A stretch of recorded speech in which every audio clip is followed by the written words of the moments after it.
England के एक पादरी का विश्वास आध्यात्मिक शक्तियों में अटल था। जो कोई उनके घर में एक बार आ जाता, वो उनके आतिथ्य और सत्कार के प्रभाव से प्रभावित हुए बिना नहीं रह सकता था। उनके मन में लोगों के लिए अथाह प्रेम भाव था, इसीलिए लोग उनका बहुत सम्मान भी करते थे। एक दिन जेल से भागा हुआ चोर रात में शरण लेने के लिए इधर उधर घूम रहा था। उसने देखा कि पादरी के घर का दरवाजा खुला हुआ है, इसीलिए वो उस ओर चला गया और पादरी के घर में प्रवेश कर गया। पादरी ने उसे देखते ही उसका अभिवादन किया और उससे कहा, तुम्हारा मेरे इस घर में स्वागत है मेरे भाई, लेकिन तुम ये बताओ तुम कौन हो और यहाँ क्या करने आए हो।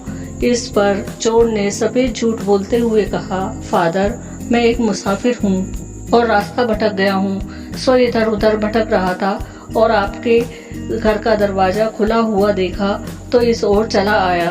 क्या मुझे सिर छुपाने के लिए जगह मिल सकती है? मैं सुबह होते ही यहाँ से चला जाऊँगा। पादरी ने उससे कहा, हाँ क्यों नहीं, तुम यहाँ आराम से रह सकते हो और मुझे लगता है तुम बहुत थक गए हो, इसीलिए तुम जाकर हाथ मुंह धो लो। मैं तुम्हारे सोने और खाने का प्रबंध करता हूँ। इस पर चोर पादरी का आभार व्यक्त करते हुए स्नान घर की ओर बढ़ गया और इतने में पादरी ने उसके सोने और खाने की व्यवस्था कर दी। पादरी ने उसका बहुत अच्छे से आतिथ्य सत्कार किया और उसे अच्छा भोजन करवाकर उसके सोने की व्यवस्था कर दी।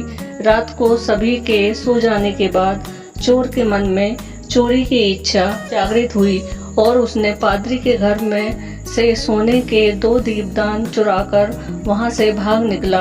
रात में पुलिस उसकी तलाश में ही थी, सो वो पुलिस के हत्थे चढ़ गया।